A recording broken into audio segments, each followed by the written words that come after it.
So, like I said, I'm the Chief Digital Officer at Vice. How many people here know what Vice is? All right, awesome. It started in Montreal. So, I mean, this is a Canadian institution. I met them when they were coming in Brooklyn, but I'm just going to play you a little quick video that probably explains it a little bit better.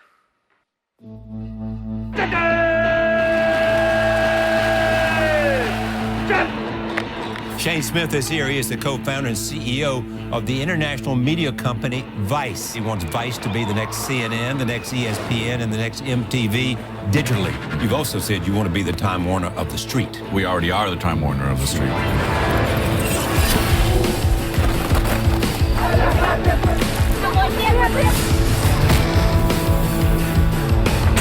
Vice magazine, which started in Montreal in 1994, it's become a global empire. You got Vice.com, international network of digital channels, a TV production studio, a record label, an in-house creative services agency. Okay, describe the Vice brand. What is it? Vice is the voice of a generation. The world's first truly global, multi-platform youth media company. Every day, Vice delivers hours of original video online, covering the news, culture, and entertainment that defines the world we live in. Everyone was investing platform, money into platform, but no one was saying, well, what are we going to fill that pipe with? Vice is a network of channels, each geared to the passions of young people today. The Creators Project is a celebration of art and creativity. This is for the globe. Noisy is the most exciting music channel on the web. I'ma do me, and I'ma be me. Motherboard documents the present and future of science and technology. Fightland brings you inside the world of MMA, the fastest growing sport in the world. Thump is a total immersion into electronic dance music. The party goes on. And ID brings together the worlds of the runway and the street. Shane Smith! One of the reasons why Vice does so well is replace the media that doesn't do so well. This year, Vice adds 3 new channels to its growing family.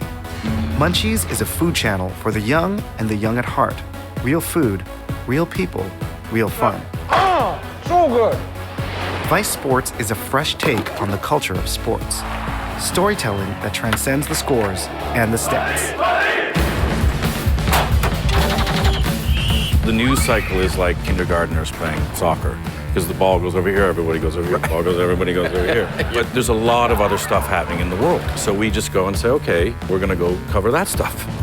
Vice News is a first-person account of our changing world. Our reporters are on the ground, telling the stories that matter most in a language that young people understand and trust.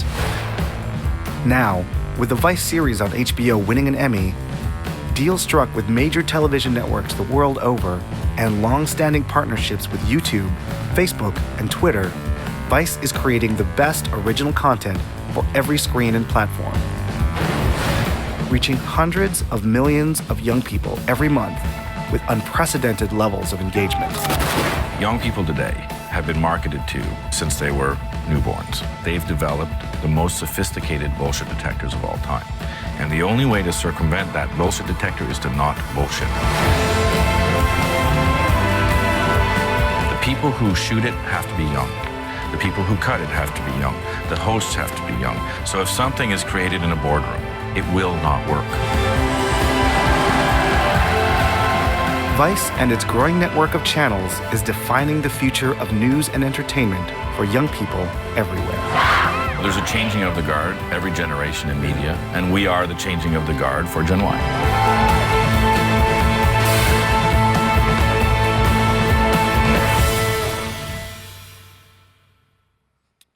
All right. So I always hate having to follow that video. But that's a little bit about, that's a little video, and that was Shane Smith, our founder and CEO. And if you could tell, his passion is very contagious and where he wants to take this company. Just a couple other quick highlights. Vice News. I'm not sure if many of you watch Vice News, But this is Sterling. Sterling's 28 years old. He's a general manager of our Vice News channel. Started at Vice as an intern. Probably works harder than anybody else we have. Never has run a news organization. But if you look at what we've had happen with Vice News, in less than a year, 1.2 million subscribers. Now you might say, well, it's not a game of numbers, but we have more subscribers in less than a year than it took ABC, that ABC was able to do in the last 7 years. They still don't even have a million. NBC News, CNN. We are the #1 news source for millennials and the #1 news source on YouTube. Now, that might not seem, you might say, oh, well, what about YouTube? YouTube is the place where you actively have to go get news, not the place that you're supposed to watch news or the place that clicking through you have. People said that, you know what, millennials, they don't want to watch news, and especially news on YouTube, they don't want to watch that. And Shane and Vice, we said, no, we think you're wrong, and that has been the maturing of Vice, because if you know of us 20 years ago, it was Sex, Drugs, and Rock and Roll magazine. And it's been a history of always doing what other people said they shouldn't do. History of always kind of living on the edge. History of always sitting there and finding things that they thought were exciting and stories they want to tell. And it's kind of exciting for me because, you know, I'm someone who read their magazine when I was younger, and if you look at the group now, you know, they're a little bit older, you know, Shane and folks, and they have kids, and maybe that's why they gravitated towards doing serious news. Everyone thought, oh, you're not doing serious news. You're like Jackass for news, right? We're like, okay. Fine, another chip in the shoulder, another chip in the shoulder. Like, we're going to fucking prove you so wrong, right? And that's exactly what we did. And it's been less than a year, but if you take a look at the news that we have coming out, which we'll touch up on a little bit later, it's very exciting. And the fact is, just our mobile Vice News got 100,000 downloads in the first week, and that was with absolutely no advertising. So we have a cult following of viewers who've wanted to watch us, and we're ready for us to how we got more into serious news. This picture was taken last week. This is Vice President Joe Biden stopping by our Vice offices in Brooklyn, telling us what we do is important, giving us, like, you know, a stump speech pep talk, which was always kind of exciting. And finally, this is when my mom thought we were a good company, when she's like, did you know Joe Biden came to your office? And I'm like, yes, Mom, I know Joe Biden came to the office. So she's like, I really like him. I'm like, I know, Mom. So that's when my mom thought it was new. But so the cool thing is, how many of you got to know Vice because of our HBO show? Raise your hands. Okay, that's probably where a lot of people are starting to get to know us. They might not remember the magazine back in the day, but our HBO show, which we won an Emmy for this year, I think is extremely exciting. We signed 2 more seasons. You know, winning an Emmy was good, but to me it's more exciting that we won more Webbies, which is the awards for the internet, than anybody else. Being the New York Times, beating Google's, we kicked all their asses, and it was not only just because of the work that we did, but the innovative work we did digitally. People might not know, but Vice is massive. We have over 30 offices worldwide, 4,000 people. And that's kind of harps back to the magazine days where we were taking the local stories we had, and, you know, Berlin had a branch, and Paris had a branch. And all of a sudden they were, you know, really immersed into what was happening with culture, and we were growing our local editions. And the funny thing is, if you think about it, all the other news organizations are closing their foreign bureaus. We're opening more and more and growing more and more. We signed a huge deal last year with both Rogers and Live Nation. So I feel like a huge jerk because Rogers is the other group that's speaking. So they've paid us a tremendous amount of money to do a lot of great things, and none of you were in that meeting. So I'm going to probably hear it from them. But we're doing a lot of exciting work with Rogers. We're going to be having our Vice Daily Show, which will be just for mobile, just Canadian-based content, launching shortly, and Rogers was awesome enough to partner with us. Live Nation, look at all the music content that's out there. You know, we're planning to have a TV network. We're planning to take over the world, and that's, of course, one part of it, but our content is worldwide. You know, we have prime time kind of in France on Channel 4. We have our content is distributed around TV around the world, not just the stuff that you get for free on YouTube. Because the point is, we make HBO quality content, because it's not TV, it's HBO. We make that quality content, you know, on YouTube every single day, more hours than anyone else. And the funny thing is, the magazine that we started, that's growing and profitable. So while all the other magazines are folding up, ours is growing, ours is profitable, and even more exciting, we won Ad Age Magazine of the Year. We're the first magazine that was a free magazine to ever get that. That's a free magazine that just started in skate shops. So you had to go find that. And the skate shops loved it because it drove people in. And there was a relationship there, there was a bond there. New York Times said, Vice is the millennial whisperer. I don't know if that's good or bad, but the fun news is, sometimes I check New York Times, market cap, And it's days like this that we're actually valued at higher than the New York Times. So I always like showing that quote off.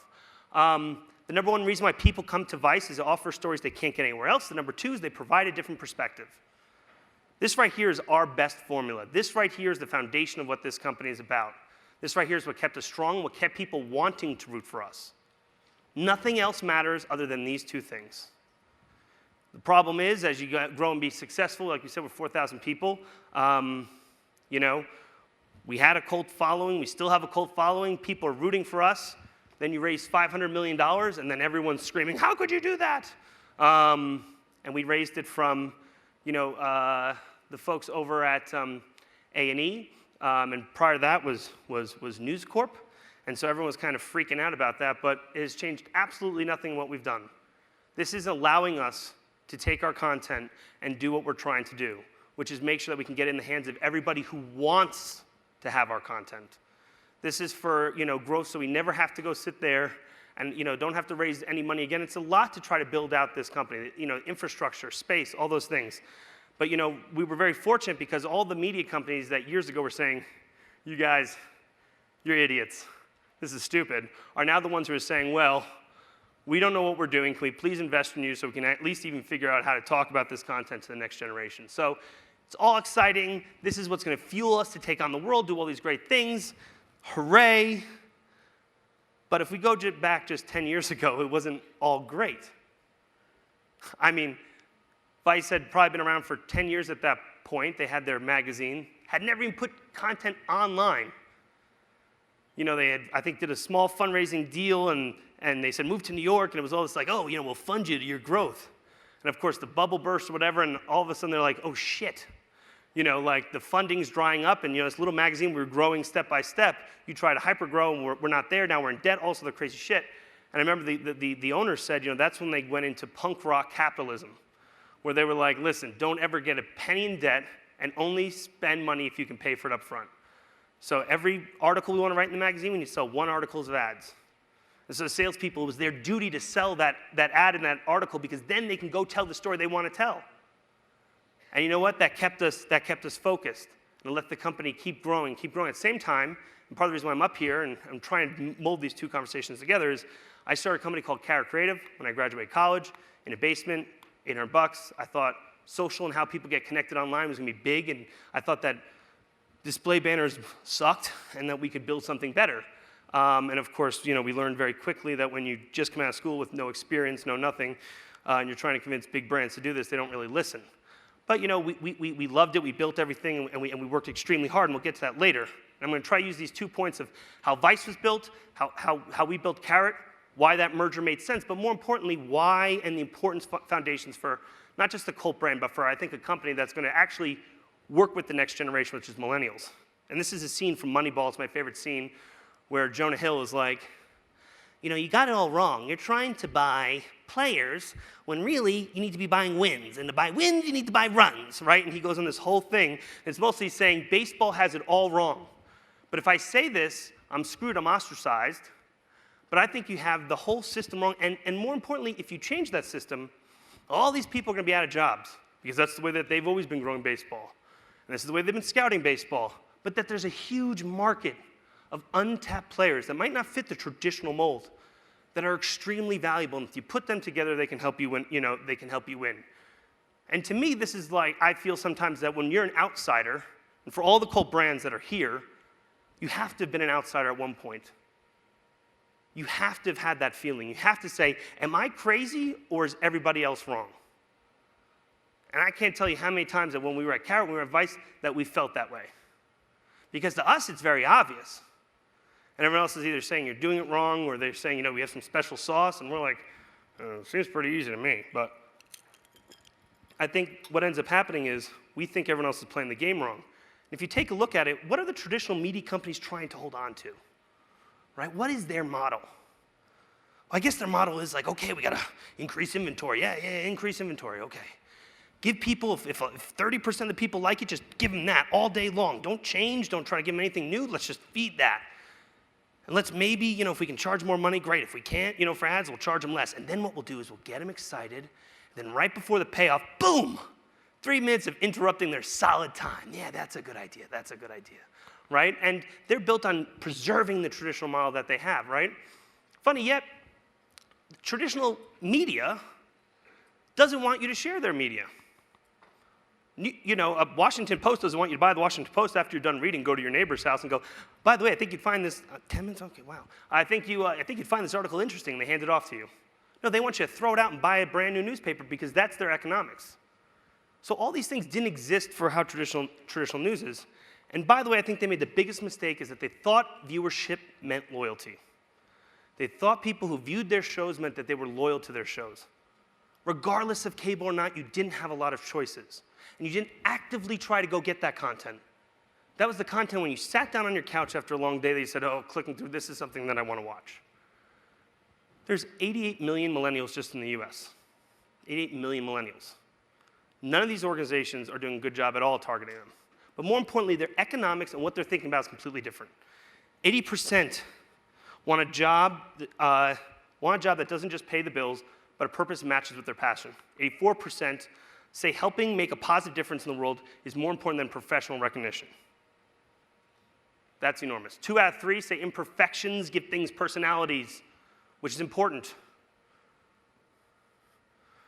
Other numbers that say don't advertise the way you should advertise and advertise better. 80% saying we want our brands to entertain us. They didn't survey how many people wanted to be interrupted by a 30-second commercial that was worthless. But 7 out of 10 people, and this is important, feel their generation has a lot in common with young adults of their generation in other countries. This is important. This is what social media and the internet has allowed to happen.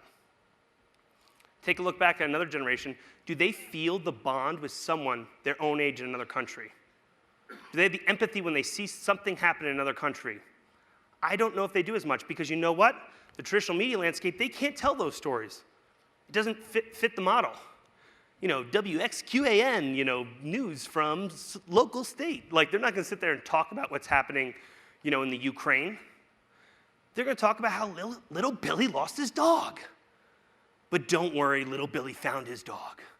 And that's what they're going to talk about. And you know what? People want to connect with people their own age in other countries. And these I don't think we're taking advantage of. 93% believe, you know, that it's the responsibility to treat people regardless of race, gender, religion, political viewpoint, or sexual orientation the same way. Or treat them with respect, which is more important. Now, I don't know who those 7% of the other people are, but they seem like real dickbags. And then this is an important slide to me. This is a very scientific slide, which is that 9 out of 10 of you don't need me to stand up here and talk about stats about the internet. Because I'm not the one who's going to tell you that people use their mobile phone or that, you know, young people are multitasking. You all know that.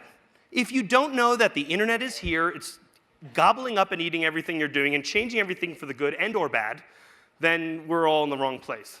And I just like a Ferris Bueller GIF, so this is all you need to know about the internet, is Ferris Bueller animated GIF. This, to me, is the problem. I look at this and I already know that I don't want to watch whatever this is. This is when they put together, they're like, now on Channel 4, we have not offended a single person, right? We have every group, right? And you look at this and you go, oh, what could we possibly be talking about? His name is even Eric Johnson. It doesn't get more bland than that, right? And this is what they think young people will watch us because we have the 7:30 time slot. No, they're not. What was prime time before, because time was the major factor, prime time doesn't exist based on a clock anymore. Prime time for me is the first hour that I have that I'm not working, I'm not talking to my family, and I want to be entertained. That's my prime time. You all have different prime times. Your prime time might be at 5:30 in the morning, before your kids wake up and start asking for Cocoa Krispies. And you have that 30 minutes to try to get something in your life. That's your prime time, right? But this model is over. Now, we get a lot of heat, but yes, we were the ones who brought a news crew to North Korea. Yes, we spoke with a dictator from a hermit country. Yes, we brought Dennis Rodman to do that. But you know, the news is like, well, Dennis Rodman was in North Korea? That's crazy, right? They didn't bother watching the HBO episode, which this was the finale of season 1, which I encourage all of you to watch. It was a way for us to get into North Korea. We knew what they liked about basketball, but what they didn't say was we also brought the Harlem Globetrotters. And the Harlem Globetrotters played with the North Korea basketball team. First time, and we played jointly. First time our two countries ever played a sport together in 40 years. And we had a conversation, and they showed us around the country. And of course we showcased all the ridiculousness that they were trying to propaganda and lie about. But we gave a glimpse. We didn't just write a story, we showed you video. We gave some of our opinions on things, but we let you immerse yourself into that content. And you know, it's weird that people at Vice in Brooklyn have had more conversations with the North Korean government than it seems our country, but this is something that, maybe that's another scary thought. But you know, this is something that, of course, that we were behind and we thought was journalism. And everyone else is like, that's not journalism, this is stunt, gonzo journalism, right? Fine, whatever. But if you think for 1 second that this is journalism, then you're out of your mind. Because I don't know how much more CNN I can watch and see Wolf Blitzer on a green screen floating over the Indian Ocean with a Malaysian 3D thing. He's like, oh my God, it's week 5. We haven't found the airplane yet, but I sent you 20 push notifications saying we did find your airplane. No, we didn't. Yes, we did. Oh gosh, so exciting. And CNN all day was talking about the Malaysian airplane.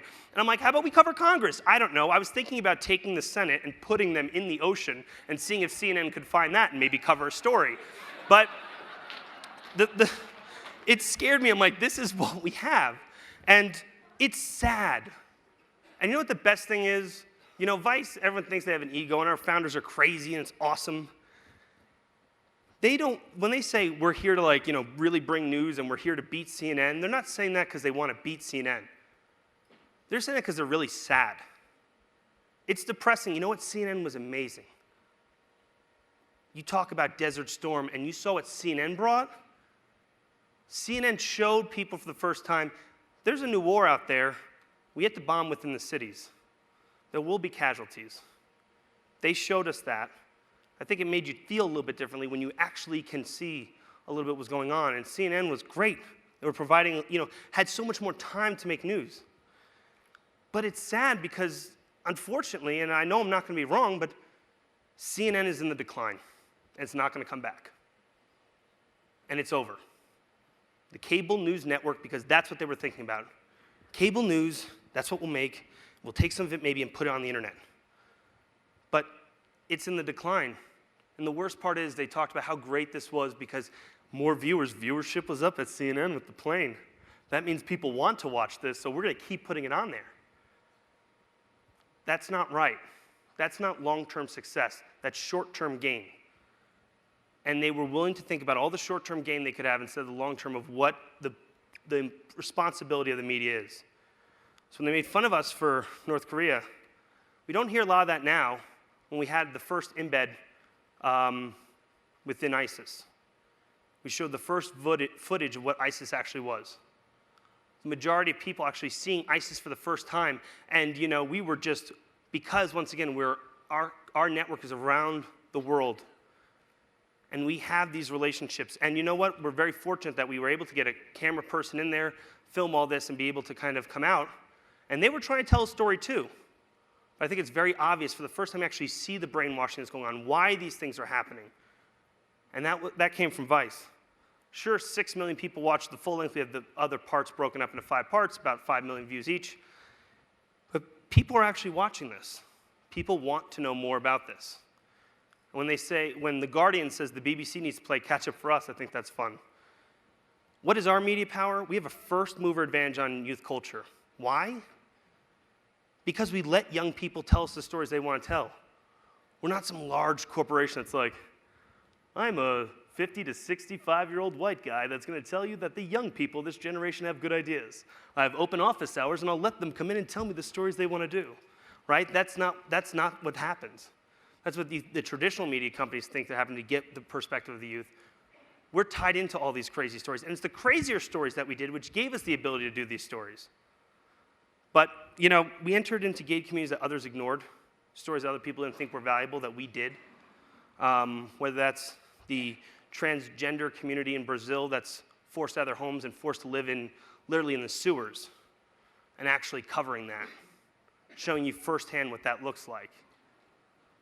No one else wants to cover that. And guess what? You know people that watch that? People who live in North Dakota, people who live in Kansas, people who live in Montreal watch that content. That wasn't local content. That was important content.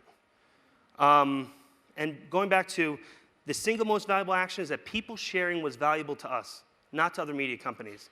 The internet has forced them to do that, but that has always been important to us. And we create content that people want to share because they feel connected to it. Not because they took a quiz and they were wondering what Disney princess they were. That is very important, and I'm Ariel. But I think that says something, and that says something fun, right? And you want that to express yourself.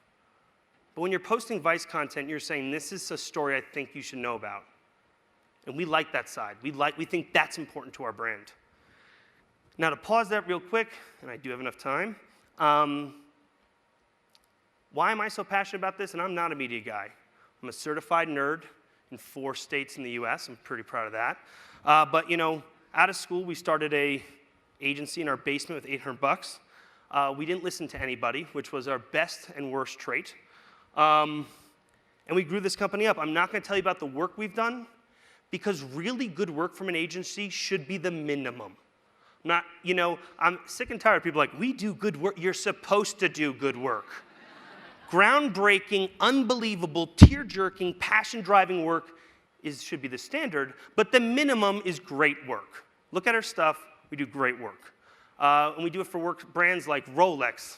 We do it for brands like Target. We didn't work out here in Canada, but we didn't do that advertising. But, you know, we do work for all those companies that want to drive in. You know what? The same thing like Vice. We didn't have any resources. We used social media to market our company because it's all we had. It's all we knew. These are avatars of people. Some people who follow Carrot might see this or know this, and I use an avatar. This originally started because when we started the company in 2005, we were so young and looked so young that we were afraid of what people would think. So we literally designed out these avatars. And then what ended up happening is new people would show up and they'd be like, hey, where's my avatar? And we're like, yeah, but you look old, you have a beard, why would you want? Okay, we'll make you an avatar. And it literally became like the cult branding that we had. And when people apply, I don't care what they're from. I don't care if they're from Wine Kennedy or wherever. I go, by the way, we're going to make you into a cartoon, and that's going to be on your Twitter profile. And if they say no, we're like, that's great, we're not hiring you. And they're like, but what? I don't understand. Because they wouldn't completely buy into what we were trying to do. That our group was more important than just one. We'll work like hell. We want to show that you're great, but you know what? It's more about our group. So actually, if you go to our website, we're the most transparent agency. You can see all of our information. Another thing we did was we really cared about what we were doing. Sure, we were doing great work. Once again, that's the minimum. The important thing is that our generation thought that the workplace should be different, that we value different things. And you know, this is my favorite is we have our pirate flag and Brains on Fire, which is a great agency and an inspiration when I was starting mine. But you know, the pirate flag, of course, is very important. This pirate flag is given to a lot of our employees when they go on vacation. Employees have unlimited vacation days. At Carrot, it was easier to do that than counting their vacation days, and most of the time they were just spending it at work. And a lot of times, if you worked really hard, we would actually pay for part of your vacation because we wanted you to get out of there. But we also paid if you brought your flag and took a picture. This is one of our developers who's at base camp of Everest. One of the things that he chose to pack in his bag was that Carrot flag. When employees leave to start companies, they ask for a Carrot flag that they hang up in their offices. This is what lets us know that we're willing to be committed to whatever cause it is to try to make something great. Another fun little thing, this is one of my favorite, is everyone goes, well, you know, an employee, you're just a number. We said, you're right, you are a number. You are a number in our family. Maybe it's because I like sports too much. Maybe my dad couldn't talk to me about the birds and bees and use sports analogies, but so do I. And you know, you have a number when you come to our company, and that number has the potential of getting retired. Because if you did a good job while you were at our company and helped us grow, your number would be retired. Not a lot of companies do you walk in and we're like, hey, these are the people who used to work for us. That doesn't happen, but that's important to us. I saw it had a dramatic decrease in our turnover rate. All of a sudden, people weren't leaving. More importantly, people were giving us 3 months heads-up notice, 2 months heads-up notice before they were leaving, because this was important to them. And the millennial generation, they want to be remembered for the time that they spent. They want to have value for it. All of a sudden, we had all of our employees leaving on very good terms. In 2013, a year that we had massive growth, we had no turnover in our company, especially with developers. That's unheard of.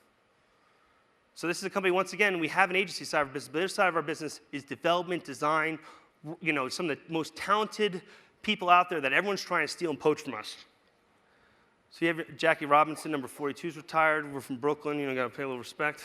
The fun thing also is they even go to the extent of, this is, one of our developers is like, hey, handbooks make no sense and there's a lot of paper, I think it's stupid, I'm gonna change it. And we're like, okay. We have the Carrot Hand app, which is our employee handbook on an iPad app. So now anyone can actually see all the information that we have, all the crazy rules that we have, everything in place. They can log in real time. If an employee changes, we have an entire back-end database. And there was less than 100 of us, and this was built. One of our developers in traditional developer forms like, hey, there's 5 new people this month. I don't know who they are. Like, okay. He goes, I want to make an iPhone app so I can find them if I need them so I can get their phone number. I'm like, okay, Tony, you can do that. And then 2 weeks later, he's like, here it is, made a whole directory of all of our employees. It goes into your address book. If you need to talk to anyone, it goes, snow days, any delays, we can do push notifications and connects everybody. Oh, thanks, Tony. That's because people wanted to work there. Now, the funny thing is, a finance person would be like, this is not good. Do not spend money on this, right? And for us, it was great because you know what? We're licensing it out to 2 different companies that are large. Like, this is great. We had 17 committees to talk about doing something like this, and we have a blue ribbon panel that will then discuss if they want to RFP this, right? So we're like, hey, well, we already built it, so that's cool. And they're like, okay, we'll take it. But, to the point where we were growing this digital agency, we didn't want to sell. Where my people, New York's tough, and trying to get into a bar is difficult. So we bought a bar. Because, nerds, they're nerds, but they're valuable to me. So this is in Brooklyn Bridge Park. This is Fornino Rooftop Bar. I'm happy to buy all of you pizza. All you have to do is fly to JFK right now and head on over. The deal's only available for the next 3 hours, so if you know anybody. But it's Italian pizza, it's beer. And what we did was, this was kind of important to us because food was important to us. In our company, you can cook whatever you want. For our staff, you bring back the receipts, we reimburse you. I only have 2 minutes total left. Okay, I'm gonna go through this quick. We also have things like company apartment. We have a company apartment, why? Because we hire people from all around the country. It's hard for them to set up a new place to live.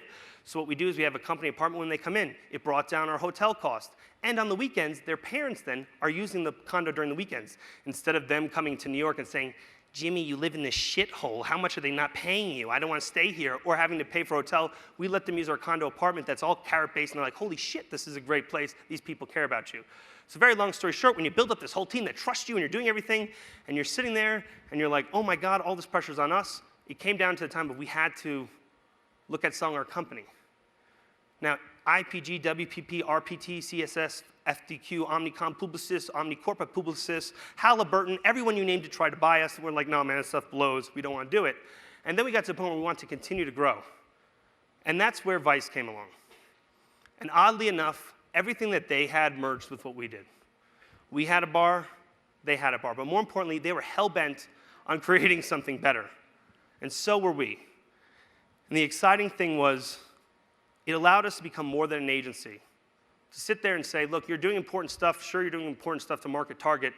But at the end of the day, this money is going to go help as we sit there and try to talk about Ukraine or building this app that gets more news to people. That's something worth fighting for. And in true Vice fashion, even though we're 2.5 miles apart, we had 3 meetings. All of them were conveniently around the world. And the deal was done in Las Vegas, so Las Vegas tourism, you should go. The deal was done in Vegas at the El Cortez Original Place. That's an Elvis Presley impersonator. And you know what? It was fun. Because all those people were having fun. Now, he's not the big act on the big stage, but those people are experiencing and having more fun than anything else. And we're talking about finalizing the deal of what we have you for a future. We're the youngest people in the bar, and this Elvis guy was killing it, right? And it's like, we can go on together with suspicious minds. I'm like, suspicious minds, right? So like, and what happened was we knew that look, we had to be all in for this. Now, Vice is a huge media company. We're a subsidiary doing digital work, but to us, this seemed perfect. And that is a picture of my son. The original offer letter came as my wife was in labor 38 minutes beforehand. I spent my paternity leave at the lawyers negotiating it. Everyone thought I was a really good dad. Ugh. And oddly enough, the people who broke the news were the New York Times in a print edition. I'm running all around. I've not bought a print edition forever. And that's the Instagram picture I took reading the New York Times to my son, which featured that we had got acquired. So it was a great acquisition, but it was because the culture was there. We made an investment. We had a shared history. We believed in them. Other people tried to buy us, offered us double to 3 times as much. It wasn't about the money.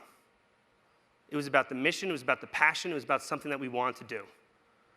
So when you go back and look at all the dumb things that you invest in a company, right, that you don't think maybe push exactly ROI, you'd be surprised the economics that can come back to make this something better. So there's a different value. There's a different economy that this generation is putting. And it was something that all of our staff was excited to be part of. And when you can take 30 designers and developers and say, hey, we're selling the company, they usually leave. Look at the stats of our company, they've stayed, because this was a merger that made sense. Didn't make sense for other agencies, but we're not other agencies. So I'm all out of time, right? So I can't go into this like unbelievable, super fun stuff I was supposed to tell you about. I will end it on this picture, and this is the picture of our founder, Shane. The important thing is, as Vice gets valued, and does Vice still have the same passion, it's our CEO and other founder that are going out to tell stories that no one else is telling. They're the ones who are interviewing suicide bombers in Afghanistan. They're the ones who are talking about oil leaks in Louisiana and how that's killing, that's killing people working on fishing boats. And I'll tell you, that is more motivating than anything else.